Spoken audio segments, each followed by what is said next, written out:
සියලු දෙනාම සාදරයෙන් පිළිගන්නවා අදත් අපේ D-Film Explain channel එකට. ඉතින් අද අපි බලන්න යන්නේ සත්‍ය කතාවක් පාදක කරගෙන නිර්මාණය වුණු සුපිරි මූවී එකක් වන 2025 රිලීස් වුණු ඒ වගේම ඩ්‍රාමා ත්‍රිලර් කියන කැටගරි එකට අයත් වන Last Breath කියන මූවී එක ගැන.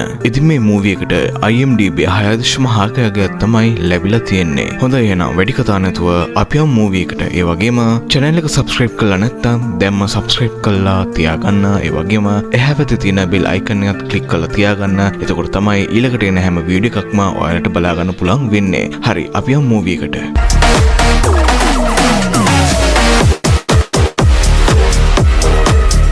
ඉතින් මූවී එකේ හැටියට ක්‍රිස් කියලා තරුණයෙක් ඉන්නවා. මෙයා කැමතිම කොරෙක් විදිහට තමයි වැඩ කරන්නේ. ඉතින් ඒක නිසා ක්‍රිස් රැකියාවට යන්න කලින් එයා එනවා තමන්ගේ ගැහැණු ළමයාට සමු දෙන්න.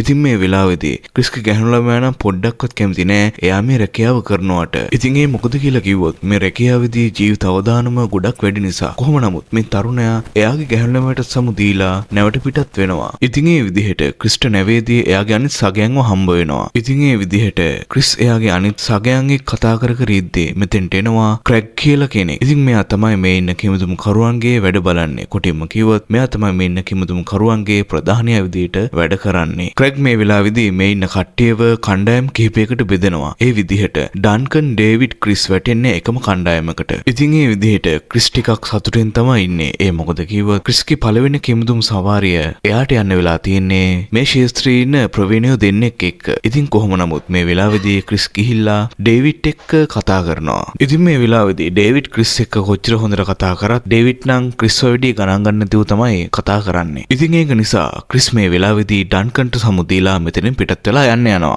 කොහොම හරි මේක දිහා බලාගෙන හිටපු ඩන්කන් ඇවිල්ලා ඩේවිඩ්ට කියනවා ඔයා අපේ කොල්ලව සාදරයෙන් පිළිගත්තා කියලා. ඉතින් මේ කතා බහ අතරතුරේදී ඩේවිඩ් අහනවා ඩන්කන්ගෙන් කොහොමද මේ අලුතෙන් ආපු කොල්ලා කියලා. ඩන්කන් මේ වෙලාවේදී කියනවා ක්‍රිස් කියන්නේ අවුරුදු 3ක් නැව් සේවකයෙක් විතර වැඩ කරපු කෙනෙක්. ඒ වගේම එයා කිමුතින්නත් හොඳ දක්ෂයෙක් කියලා. ඉතින් ඒ විදිහට මේ තුන්දෙනා සිලින්ඩාකාර ව්‍යුහයක් තුලට ඇතුළු වෙනවා. මේක ඇතුළේ ඉඳලා තමයි මේ කට්ටියට මේ වැඩේ කරන්න තියෙන්නේ. ඊළඟට අපිට පෙන්නනවා මෙයාලා ඉන්න නැව නැගිනහිර ඉන්ධන පර්යන්තය වෙත ගමන් ආරම්භ කරනවා කියලා. ඒ මොකද කියලා කිව්වොත් මෙයාලට කරන්න තියෙන වැඩේ තමයි මුහුද අභ්‍යන්තරයේ තියෙන ගෑස් නලයක් අලුත් වැඩියා කිරීම. හරියටම කියනවා නම් මේ ගෑස් වලින් තමයි ශීත කාලයේදී මිනිසුන්ගේ ගෙවල් උණුසුම්ව තියාගන්නේ. ඉතින් ඒක හින්දා මේ කට්ටිය යන්නේ මේ ගෑස් නල අලුත් වැඩියා කිරීම සඳහා. ඔන්න ඊළඟට ෆිල්ම් එකේදී අපිට පෙන්නනවා ක්‍රැග් සහ ඩන්කන්ගේ පරණ ඡායා රූපයක් පේන විදිහට මේ දෙන්නා කිමුදුම් කරුවන් විදිහට ලොකු කාලයක් වැඩ කරලා තිනවා කියලා මේකෙදී අපිට පෙන්නනවා. ඔන්න ඉතින් ඊළඟට අපිට පෙන්නනවා මෙයාලා ගමන් ගන්නා නැව නැගිනහිර ඉන්ධන පර්යන්තය වෙත ළඟා වෙනවා කියලා. ඒ වගේම මෙයාලා ඉන්න නැව මේ වෙද්දී ලොකු කුණාටුවකට මැදි වෙලා තමයි තියෙන්නේ. ඒ කියන්නේ මෙයාලට මේ කිමුදුම් වැඩේ කරන්න තියෙන්නේ මෙන්න මේ කුණාටුවත් එක්ක තමයි. ඊළඟට නැවේ කැප්ටන් අනිත් අයට දෙනවා කිමුදුම් මෙහෙයුමට ලෑස්ති වෙන්න කියලා. ඉතින් ඒ විදිහට නැව ගතික ස්ථාන ගත කිරීමේ ක්‍රියාවලියට මාරු කරනවා. ඉතින් මෙමගින් තමයි නැව රළ පහළ ඔස්සේ ඉවතට ඇදියාම නවත්වන්නේ. ඉතින් ඒ විදිහට කලින් වතාවේදී ක්‍රැග් විසින් කණ්ඩායම් කිහිපයකට කිමුදුම් කරුවන්ව බෙදා වෙන් කරලා තමයි තියෙන්නේ. ඒ විදිහට මුලින්ම කිමුදුම් වැඩේට යන්නේ අපේ ක්‍රිස් ඇතුළු එයාගේ කණ්ඩායමේ කට්ටිය. ඉතින් ඒ විදිහට මේ තුන්දෙනා කිමුදීම් සඳහා ලෑස්ති වෙලා වෙයිට් පොයින්ට් එකට එනවා. ඉතින් ඒ විදිහට මෙයාලා ඊළඟට ඇතුළු වෙන්නේ බෙල් එකට. බෙල් එක මගින් තමයි මේ තුන්දෙනාව මුහුදු පතුල වෙත රැගෙන යන්නේ. ඒ විදිහට අඩි 300ක මුහුදු පතුලකට මෙයාලා ඉන්න බෙල් එක ගමන් කරනවා. ඉතින් මේ වෙලාවේ ක්‍රිස්නප් ටිකක් බය වෙලා තමයි ඉන්නේ. ඊළඟට මුහුදු පතුලට යන විශේෂිත ඇඳුම් කට්ටලයක් තමයි මේ කට්ටිය භාවිතා කරන්නේ. ඒකට වෙනම බෙල් එකේ ඉඳලා යන ඔක්සිජන් නලයක් පවා සම්බන්ධ කරලා තමයි තියෙන්නේ. ඉතින් ඔන්න ඔය විදිහට ඩන්කන්, ක්‍රිස් සහ ඩේවිඩ්ගේ ඇඳුම් කට්ටලවල ඔක්සිජන් ඒ වගේම සංවේදනීය වගේ දේවල් පරීක්ෂා කරලා මේ දෙන්නව මුහුදු පතුල වෙත මුදා හරිනවා. ඒ විදිහට ක්‍රිස් ඩන්කන් දෙන්නා මේ අලුත් වැඩේ කටයුතු කරන මැනිෆෝල්ඩ් එක වෙත ළඟා වෙනවා. ඒ වගේම මෙයාලා ළඟ තියෙන පවර් කේබල් එකකින් මැනිෆෝල්ඩ් එකට බලය ලබා දෙනවා. ඉතින් මේ විදිහට ක්‍රිස් ඩේවිඩ් දෙන්නා අඩි 300කටත් වඩා ගැඹුරු මුහුදේ අලුත් වැඩේ කටයුතු කරමින් ඉන්නවා. ඔන්න ඔය අතරේදී තමයි මේ හැමදේම වෙනස් වෙන පටන් ගන්නෙ. ඩේවිඩ් ක්‍රිස් දෙන්නා සම්බන්ධ වෙලා ඉන්නේ බෙල් එකට. ඒ වගේම බෙල් එක සම්බන්ධ වන්නේ නැවට. ඉතින් හදිස්සියෙම නැවේ තියෙන ගතික ස්ථාන ගත කිරීමේ පද්ධතිය ක්‍රියා විරහිත වෙනවා. ඉතින් ඒ හින්දා නැව මේ වෙලාවේදී කුණාටුවකට මැදි වෙලානේ තියෙන්නේ. ඒක නිසා නැවේ පාලනේ නැති වෙලා නැව මේ වෙලාවේදී මුහුදු රළට ගහගෙන යන්න පටන් ගන්නවා. කොහොම හරි ඔන්න ඔය වෙලාවේදී තමයි ඩේවිඩ් දකින්නේ බෙල් එකකින් ආපු ඒ කොටස නැවත් එක්කම ඇදිලා යනවා කියලා. ඉතින් මේ වෙලාවේදී ඩේවිඩ් ඉක්මනටම ක්‍රිස්ට සිග්නල් එක දෙනවා. නැවේ පාලනේ නැති වෙලා තියෙන්නේ ඒක හින්දා ඔය කරන වැඩේ නවත්තලා ඉක්මනට එන්න කියලා. ඉතින් මේ විදිහට ඩේවිඩ් ක්‍රිස් දෙන්න බෙල් එක මගින් එයාලට දීලා තියෙන වායු කේබල් එක උපයෝගී කරගෙන මැනිෆෝල්ඩ් එකේ උඩ නගින්න ගමන් තමයි ඉන්නේ. ඉතින් ඔන්න ඔය විදිහට ක්‍රිස්ගේ වායු කේබල් එක මැනිෆෝල්ඩ් එකේ පැටලෙනවා. ඉතින් මේ වෙලාවේදී ක්‍රිස් වායු කේබල් එක ඇදලා ගන්න කොච්චර උත්සාහ කරත් ඒක එන්නේ නැහැ. මොකද වායු කේබල් එක මැනිෆෝල්ඩ් එකේ හිර වෙලා තමයි තියෙන්නේ. ඔන්න ඉතින් තත්ත්වය තවත් නරකකට හැරෙන්න ගන්නවා. මැනිෆෝල්ඩ් එකට සම්බන්ධ වෙලා තිබුණු පවර් කේබල් එක මේ වෙලාවේදී ගැලවිලා යනවා. ඒත් එක්කම මෙතන විදුලි ආලෝකය විසන්ධි වෙලා යනවා. ඉතින් මේ වෙලාවේදී කිසිම දෙයක් මේ දිනට පේන්නේ නැහැ. මේ හැමතැනම අඳුර වෙලා යනවා. ඉතින් මේ වෙනකම් මේ මූවි කුකලම් බලනවා නම් වීඩියෝ එකට ලයික් එකක් දාලා තියාගන්න. ඉතින් එහෙම කරොත් තමයි මේ වීඩියෝ එක අනිත් අයටත් රෙකමන්ඩ් වෙන්නේ. හරි අපි යමු මූවි එකට. ඉතින් ක්‍රිස් මේ වෙද්දී ගොඩක් බය වෙලා තමයි ඉන්නේ. ඒ මොකද කියලා කිව්වොත් මේක තමයි ක්‍රිස්ගේ පළවෙනි කිමුදුම් සමාරිය වෙන්නේ. ඒ වගේම මේ වෙද්දී ක්‍රිස් හිතුවේ නැති කරදරයකට මුහුණ පාලා තමයි තියෙන්නේ. ඒ මොකද කිව්වොත් මෙයාගේ වායු කේබල් එක දැන් මැනිෆෝල්ඩ් එකේ පැටලලානේ තියෙන්නේ. ඒක හින්දා ක්‍රිස්ගේ වායු කේබල් එක කොච්චර ඇදලා ගන්න උත්සාහ කරත් ඒක සාර්ථක වෙන්නේ නැහැ. මොකද මැනිෆෝල්ඩ් එකේ මේ වායු කේබල් එක පැටලලා තමයි තියෙන්නේ. මේ වෙලාවේදී නැවේ ගතික ස්ථාන ගත කිරීමේ පද්ධතිය අඩපණ වෙලා තමයි තියෙන්නේ. ඒ වගේම නැව මේ විද්දී කුණාටුකට අහු වෙලා තියෙන හින්දා නැව රළපාර ඔස්සේ ඉවතට ඇදීගෙන යනවා. ඉතින් මේ සිද්ධිය නිසා මේ පීඩනය තනිකරම එල්ල වෙන්නේ ක්‍රිස්ගේ වායු කේබල් එකට. ඒ මොකද කිව්වොත් ක්‍රිස් මේ වෙලාවේදී මැනිෆෝල්ඩ් එකට පැටලලා තියෙන්නේ. ඒක නිසා ක්‍රිස් සම්බන්ධ වෙලා ඉන්න ඒ වායු කේබල් එකට වැඩි වෙලාවක් මේ නැවේ පීඩනය දරා ගන්න අමාරුයි. කොහොම නමුත් මේ වෙලාවේදී ක්‍රිස්ගේ වායු කේබල් එකේ ඔක්සිජන් නලය කැඩිලා යනවා. ඉතින් මේ වෙලාවේදී ක්‍රිස්ගේ ඔක්සිජන් සම්පූර්ණයෙන් නතර වුණ හින්දා ක්‍රිස්ට මේ වෙලාවේදී හුස්ම ගන්න පවා බැරි වෙනවා. ඉතින් මේ වෙලාවේදී ඩේවිඩ් ක්‍රිස්ට උපදෙස් දෙනවා ඉක්මනට තමන්ගේ බෙල් අවුට් එකට මාරු වෙන්න කියලා. ඉතින් බෙල් අවුට් එක කියලා කියන්නේ කිමිදුම්කරුවෙක්ට දීලා තියෙන අමතර ඔක්සිජන් සැපයුම. කොහොම නමුත් මේ වෙලාවේදී පාලක මැදිරියේ ඉන්න ක්‍රැග් මේ හැමදේම බලාගෙන තමයි ඉන්නේ. එයා මේ වෙලාවේදී කැප්ටන්ට කියනවා නැවේ ගතික ස්ථාන ගත කිරීමේ පද්ධතිය අඩපණ වුණත් නැව ගහගෙන යන්නේ නැහැ. ඒ මොකද ක්‍රිස්ගේ වායු කේබල් එක මැනිෆෝල්ඩ් එකේ පැටලලා තියෙන හින්දා. ඉතින් කොහොම නමුත් මේ වෙලාවේදී ක්‍රැග් සහ ඩේවිඩ් හොඳටම දන්නවා වැඩි වෙලාවක් වායු කේබල් එක ඒ විදිහටම තියෙන්නේ නැහැ. ඒක හින්දා මේ වෙලාවේදී ඩේවිඩ් ක්‍රිස්ට කියනවා මට වැඩි වෙලාවක් මේ විදිහට ඉන්න බෑ. මම උදව් අරගෙන නැවත එනකන් ඔයා මැනිෆෝල්ඩ් එකේ උඩට වෙලා ඉන්න කියලා. ඉතින් ඒත් එක්කම ක්‍රිස්ගේ වායු කේබල් එක කැඩලා මේ වෙලාවේදී ඩේවිඩ්ව නැවත් එක්කම ඇදිලා යනවා. මේ වෙලාවේදී කේබල් එක කැඩුණු පීඩනය නිසා ක්‍රිස්ව මැනිෆෝල්ඩ් එකෙන් පතුලට වැටෙනවා. ඔන්න ඉතින් ඊළඟට ඩේවිඩ් නැවතත් බෙල් එකට එනවා. ඉතින් එහෙම ඇවිල්ලා ඩන්කන්ට කියනවා ක්‍රිස්ව අපිට නැති වුණා කියලා. ඉතින් මේ ෆිල්ම් එක බලන් ඉන්න ඔයාලා හිතනවා ඇති ඩේවිඩ්ට එහෙම කතාවක් කිව්වේ කියලා. ඉතින් මේ ගැන හරියටම පැහැදිලි කරොත් ක්‍රිස් මේ වෙද්දිත් මුහුදේ පතුලේ තමයි ඉන්නේ. ඒ වගේම එයාට විනාඩි 10ක් තරම් සුළු කාලයකට තමයි ඔක්සිජන් ඉතුරු වෙලා තියෙන්නේ. ඒ වගේම නැවත් මේ වෙද්දී ගතික ස්ථාන ගත කිරීමේ පද්ධතිය අඩපණ වෙලා ක්‍රිස්ගෙන් ගොඩක් දුර ඇවිල්ලා තමයි තියෙන්නේ. ඉතින් විනාඩි 10ක් වගේ සුළු කාලයක් ඇතුළත ක්‍රිස්ව බේර ගන්නවා කියන්නේ කරන්න බැරි වැඩක්. ඉතින් ඒක නිසා තමයි ඩේවිඩ් ඒ විදිහට ඩන්කන්ට ක්‍රිස්ව නැති වුණා කියලා කිව්වේ. ඔන්න ඉතින් ඊළඟට අපිට පෙන්නනවා ක්‍රිස්ට මේ වෙද්දී ඔක්සිජන් ඉතුරු වෙලා තියෙන්නේ විනාඩි 8ක පමණ කාලයකට විතරයි. ඉතින් ඒක නිසා ක්‍රිස් පන්දමකුත් දල්වාගෙන මැනිෆෝල්ඩ් එකේ උඩට නගින්න උත්සාහ කරනවා. ආධාරකයක්වත් නොමැතිව බොහොම අසීරුවෙන් ක්‍රිස් කොහොම හරි අන්තිමට මැනිෆෝල්ඩ් එකේ උඩට නගින්න සමත් වෙනවා. ඉතින් මේ වෙද්දී ක්‍රිස් ගොඩක් බයෙන් තමයි ඉන්නේ. ඒ වගේම තමන්ගේ ජීවිතය ගැන විශ්වාසයක් නැතුව තමයි ඉන්නේ. ඒක හින්දා ක්‍රිස් මේ වෙලාවේදී තමන් ආදරය කරන ඒ ගෑනු ළමයාගේ මතකයන් මතක් කරන්න ගන්නවා. ඉතින් ඒත් එක්කම ක්‍රිස් දල්වාගෙන හිටපු පන්දමත් නිවිලා ගිහින් මෙතන අඳුර වෙලා යනවා. කොහොම නමුත් මේ වෙද්දී ක්‍රිස්ගේ අමතර ඔක්සිජන් සැපයුමත් සම්පූර්ණයෙන් ඉවර වෙලා තමයි තියෙන්නේ. ඉතින් මේ වුණ අවාසනාවන්ත සිද්ධියත් එක්ක ක්‍රිස්ට ඊළඟට මොකක් සිද්ධ වෙයිද? රැඳිලා ඉන්න ෆිල්ම් එකත් එක්ක.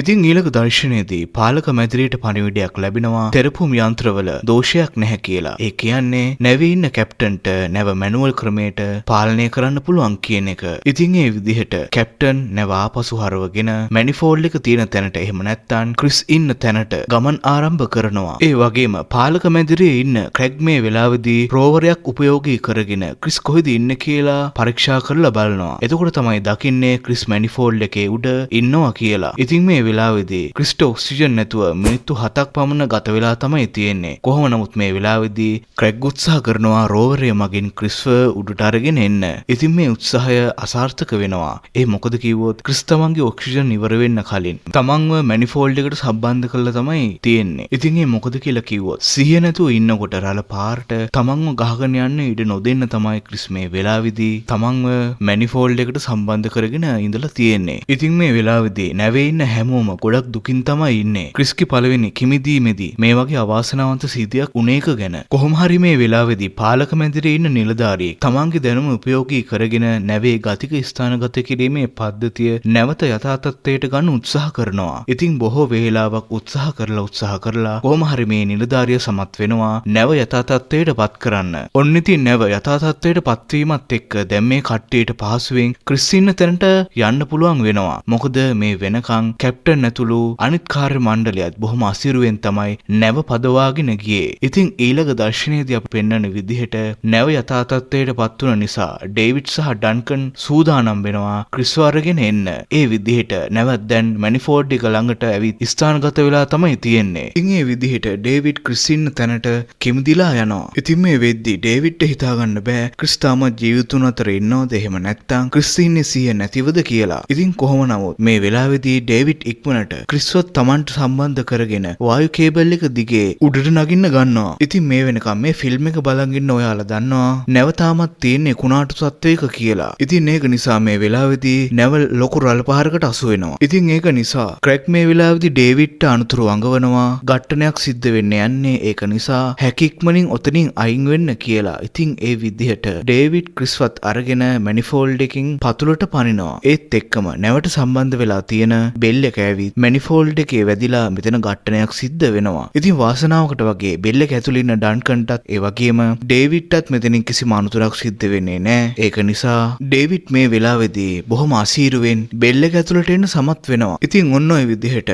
මේ කට්ටිය ලොකු උත්සාහයක් දරලා ක්‍රිස්ව අන්තිමට බෙල් එක ඇතුළට අරගෙන ප්‍රතිකාර කරන්න ගන්නවා. ඉතින් මේ වෙලාවේදී ඩේවිඩ් ඩන්කන් දෙන්න ක්‍රිස්ව බේරගන්න කොච්චර උත්සාහ කරත් ඒකෙන් පළක් වෙන්නේ නැහැ. මොකද මේ වෙද්දිත් පරක්කු වැඩි. ක්‍රිස් මේ වෙද්දිත් ජීවිතය හැර ගිහිල්ලා තමයි තියෙන්නේ. ඉතින් ඒ විදිහට ක්‍රිස් විනාඩි 30ක් විතර ඔක්සිජන් නැතුව තමයි මුහුදු පතුලේ හිටියේ. ඉතින් ඒක නිසා ඩේවිඩ් සහ ඩන්කන් මේ වෙලාවේදී අමාරුවෙන් උනත් හිත හදා ගන්නවා ක්‍රිස්ගේ ජීවිතය නැති වෙලා ඉවරයි කියලා. ඉතින් ඒ විදිහට ඩේවිඩ් සහ ඩන්කන් සෑහෙන්න කනගාටු වෙනවා තමන් එක්ක එකට හිටපු ගමන් සගයාගේ ජීවිතේ නැතිවීම පිළිබඳව.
ඉතින් ඔහොම ටිකක් වෙලා ඉද්දී එක පාරට ඩේවිඩ් කියලා කතා කරන ශබ්දයත් එක්ක ඩේවිඩ් බලනවා.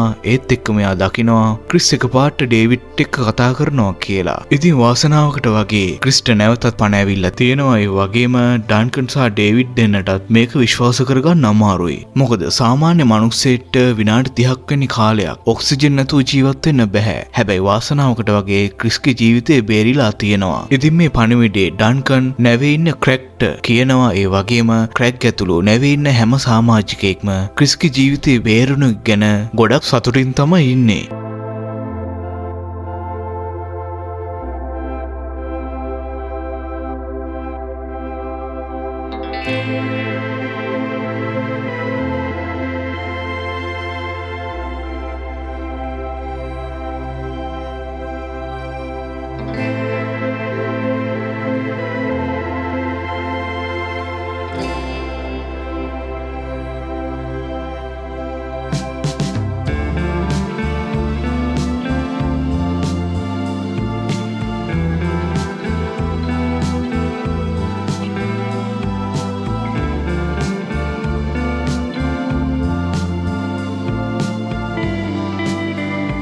ඉතින් ඒ විදිහට නැවේ ඉන්න කපිතාන් ඇතුළු හැම සේවකයෙක්ගේම කැපවීම සහ දක්ෂතාවය නිසා අන්තිමට ක්‍රිස්ගේ ජීවිතේ බේරගන්න පුළුවන් වුණා. ඉතින් කොහොම නමුත් අන්තිමට මේ කට්ටිය ක්‍රිස්වත් බේරගෙන ගොඩබිමට එන්න සමත් වෙනවා. ඉතින් සත්‍ය කතාවක් පාදක කරගෙන තමයි මේ ෆිල්ම් එක නිර්මාණය වෙලා තියෙන්නේ. ඉතින් මේ ෆිල්ම් එක ගැන ඔයාලට දැනුණු දේවල් පහලින් කමෙන්ට් කරන්න අමතක කරන්නත් එපා. ඒ වගේම වීඩියෝ එකට ලයික් එකක් දාලා channel එක subscribe කරලා තියාගන්න.